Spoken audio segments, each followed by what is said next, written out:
നമസ്കാരം, ദീപിക ന്യൂസിലേക്ക് സ്വാഗതം. പ്രധാന വാർത്തകൾ. കണ്ണൂർ ജില്ലയിലെ രാഷ്ട്രീയ സംഘർഷ മേഖലകളിൽ ഉഗ്രശേഷിയുള്ള ഗുണ്ട നിർമ്മാണം തകൃതിയെന്ന് രഹസ്യാന്വേഷണ റിപ്പോർട്ട്. ബോംബിന് സമാനമായി ഉപയോഗിക്കാവുന്ന ഗുണ്ടുകളാണ് വ്യാപകമായി നിർമ്മിക്കുന്നത്. കണ്ണൂരിൽ വീണ്ടും സംഘർഷങ്ങൾ പൊട്ടിപ്പുറപ്പെടാനുള്ള സാധ്യതയിലേക്കാണ് ഇത് വിരൽ ചൂണ്ടുന്നത്. ബോംബ് നിർമ്മാണത്തിനിടെ കണ്ണൂരിൽ നിരവധി പേർ കൊല്ലപ്പെട്ടിട്ടുണ്ട്. ബോംബ് നിർമ്മിക്കുന്നതിനിടെ അപകടങ്ങൾ കൂടി വരുന്ന സാഹചര്യത്തിലാണ് രാഷ്ട്രീയ ക്രിമിനലുകൾ ഗുണ്ട നിർമ്മാണത്തിലേക്ക് തിരിഞ്ഞിരിക്കുന്നത്. ഗുണ്ടുകൾ നിർമ്മിക്കുമ്പോൾ ബോംബുകൾ നിർമ്മിക്കുന്നത് പോലെ അധികം അപകടങ്ങൾ സംഭവിക്കാറില്ല. ബോംബിനേക്കാൾ എളുപ്പത്തിൽ ഗുണ്ടുകൾ നിർമ്മിക്കാനും സാധിക്കും. പോലീസ് പിടിച്ചാൽ തന്നെ ബോംബ് നിർമ്മിക്കുന്ന പോലെയുള്ള കേസുകളും വരില്ല. ഇതാണ് രാഷ്ട്രീയ കേന്ദ്രങ്ങൾ ഗുണ്ട് നിർമ്മാണത്തിലേക്ക് തിരിയാൻ കാരണം. എന്നാൽ ബോംബ് പോലെ തന്നെ അപകടകാരികളാണ് ഗുണ്ടുകളെന്നാണ് രഹസ്യാന്വേഷണ റിപ്പോർട്ടിൽ പറയുന്നത്. കഴിഞ്ഞ ദിവസം പിണറായിയിൽ ഗുണ്ട് പൊട്ടിത്തെറിച്ച് ഒരാളുടെ കയ്യിലെ 3 വിരലുകൾ ചിതറിപ്പോയിരുന്നു. ബോംബ് സ്ഫോടനമെന്നായിരുന്നു ആരോപണം. എന്നാൽ ബോംബല്ലെന്നും പടക്കം കിട്ടിയതാണ് പൊട്ടിത്തെറിച്ചതെന്നുമായിരുന്നു CPMന്റെ വാദം. ബലാത്സംഗ കേസിൽ രാഹുൽ മാങ്കൂട്ടത്തിൽ MLAക്ക് വീണ്ടും ആശ്വാസം. ആദ്യത്തെ ബലാത്സംഗ കേസിലെ അറസ്റ്റിനുള്ള വിലക്ക് ഹൈക്കോടതി ജനുവരി 7 വരെ നീട്ടി. യുവതിയെ ബലാത്സംഗം ചെയ്യുകയും നിർബന്ധിച്ച് ഗർഭചിത്രം നടത്തുകയും ചെയ്തുവെന്ന കേസിലെ മുൻകൂർ ജാമ്യാപേക്ഷയാണ് ഹൈക്കോടതി ഇന്ന് പരിഗണിച്ചത്. Justice K. ബാബു ഇന്ന് അവധിയായതിനാൽ മറ്റൊരു ബെഞ്ചാണ് വന്നത്. അറസ്റ്റ് വിലക്ക് ഇന്ന് വരെയാണുള്ളതെന്നും അത് നീട്ടണമെന്നും രാഹുൽ മാങ്കൂട്ടത്തലിന്റെ അഭിഭാഷകൻ ആവശ്യപ്പെട്ടതിനെ തുടർന്നാണ് കേസ് ഇനി പരിഗണിക്കുന്ന ജനുവരി 7 വരെ അറസ്റ്റിനുള്ള വിലക്ക് കോടതി നീട്ടിയത്. നെടുമ്പാശ്ശേരി വിമാനത്താവളത്തിൽ എയർ ഇന്ത്യ എക്സ്പ്രസ് വിമാനം അപകടത്തിൽ നിന്ന് തലനാരിഴയ്ക്ക് രക്ഷപ്പെട്ടു. അടിയന്തര ലാൻഡിംഗ് നടത്തിയ വിമാനത്തിന്റെ ടയറുകൾ പൊട്ടി. ജിദ്ദയിൽ നിന്ന് കരിപ്പൂരിൽ ഇറങ്ങേണ്ട വിമാനം ലാൻഡിംഗ് ഗിയറിലെ തകരാറിനെ തുടർന്ന് കൊച്ചിയിൽ അടിയന്തരമായി ഇറക്കി. വിമാനത്തിലുണ്ടായിരുന്ന 160 യാത്രക്കാരും സുരക്ഷിതരാണെന്ന് സിയാൽ അധികൃതർ അറിയിച്ചു. നടിയെ ആക്രമിച്ച കേസിലെ ജാമ്യ വ്യവസ്ഥകളുടെ ഭാഗമായി കോടതിയിൽ സമർപ്പിച്ചിരുന്ന പാസ്പോർട്ട് നടൻ ദിലീപിന് വിട്ടു നൽകാൻ ഉത്തരവ്. എറണാകുളം പ്രിൻസിപ്പൽ സെഷൻസ് കോടതിയിലാണ് ദിലീപ് അപേക്ഷ നൽകിയിരുന്നത്. ജയിലിലായതിന് 83 ദിവസത്തിനു ശേഷം ജാമ്യം നൽകുമ്പോൾ ഹൈക്കോടതി വ്യവസ്ഥ ചെയ്തിരുന്ന പ്രകാരമാണ് ദിലീപ് പാസ്പോർട്ട് കോടതിയെ ഏൽപ്പിച്ചത്. കേസിൽ കുറ്റവിമുക്തനാക്കിയതോടെ പാസ്പോർട്ട് തിരികെ നൽകണമെന്നായിരുന്നു ആവശ്യം. പാസ്പോർട്ട് നൽകുന്നതിനെ പ്രോസിക്യൂഷൻ എതിർത്തിരുന്നു. എന്നാൽ പുതിയ സിനിമ റിലീസായെന്നും പ്രമോഷൻ ആവശ്യത്തിനായി വിദേശത്ത് പോകണമെന്നും അഭിഭാഷകൻ അറിയിച്ചു.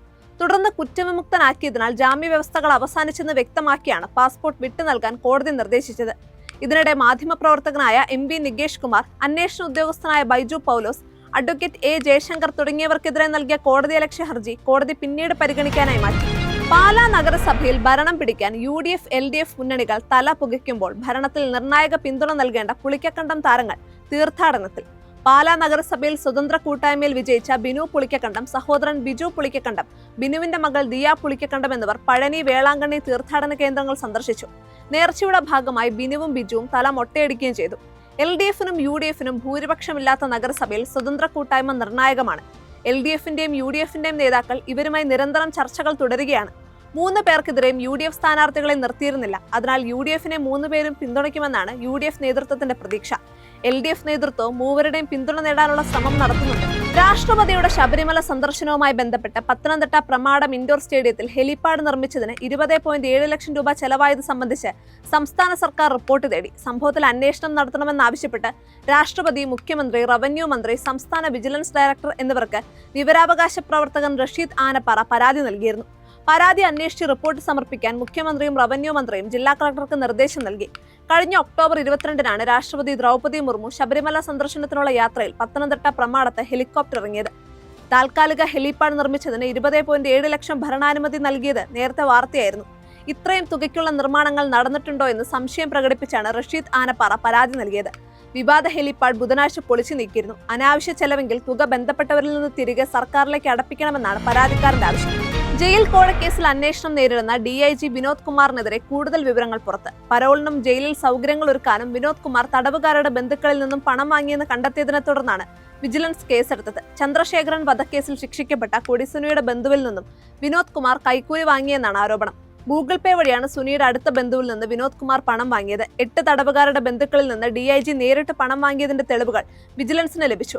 വിയൂർ ജയിലിലെ തടവുകാർക്ക് സൗകര്യങ്ങൾ ചെയ്യാനായി വിരമിച്ച ഉദ്യോഗസ്ഥനെ ഏജന്റാക്കി പണം വാങ്ങിയതിന് വിജിലൻസ് തെളിവ് ലഭിച്ചെന്നാണ് വിവരം. തെക്കൻ കേരളത്തിലെ ഒരു സബ് ജയിലിലെ സൂപ്രണ്ടിൽ നിന്ന് ഗൂഗിൾ പേയിലൂടെ പണം വാങ്ങിയതിനും തെളിവ് ലഭിച്ചതോടെയാണ് ഇന്നലെ കേസെടുത്തത്. സ്ഥലം മാറ്റത്തിനും വിനോദ് കുമാർ ജീവനക്കാരിൽ നിന്ന് പണം വാങ്ങിയിരുന്നുവെന്നാണ് വിവരം. വിനോദ് കുമാറിന്റെ അനധികൃത സ്വത്ത് സമ്പാദനവും അന്വേഷിക്കാൻ വിജിലൻസ് ഡയറക്ടർ മനോജ് എബ്രഹാം ഉത്തരവിട്ടിട്ടുണ്ട്. പോറ്റിയെ കേറ്റിയെ പാരഡി ഗാനം സൈറ്റുകളിൽ നിന്ന് നീക്കം ചെയ്യാൻ പോലീസ് നടപടി തുടങ്ങി. യൂട്യൂബ്, ഫേസ്ബുക്ക് ഉൾപ്പെടെയുള്ള സോഷ്യൽ മീഡിയ പ്ലാറ്റ്ഫോമുകളിൽ നിന്ന് ഗാനം നീക്കം ചെയ്യണമെന്നാവശ്യപ്പെട്ട് ഇവർക്ക് സൈബർ പോലീസ് ഇന്ന് നോട്ടീസ് നൽകും. ഗാനത്തിലെ ഉള്ളടക്കം വിശ്വാസ സമൂഹത്തെ ഇളക്കിവിടാനും മതവിദ്വേഷം വളർത്താനും ഇടയാക്കുന്നതാണെന്ന് സൈബർ പോലീസ് കാരണമായി പറയുന്നു. ഗാനരചയിതാവിനും അണിയറ പ്രവർത്തകർക്കുമെതിരെ ഇന്നലെ വൈകുന്നേരമാണ് തിരുവനന്തപുരം സൈബർ പോലീസ് കേസെടുത്തത്. 3 വർഷം വരെ തടവ് ലഭിക്കാവുന്ന ജാമ്യമില്ലാ വകുപ്പ് പ്രകാരമാണ് പോലീസ് കേസെടുത്തത്. ഇതോടുകൂടി പ്രധാന വാർത്തകൾ അവസാനിച്ചു. സത്യസന്ധമായ വാർത്തകൾ അറിയാൻ ദീപിക ന്യൂസ് ഫോളോ ചെയ്യൂ.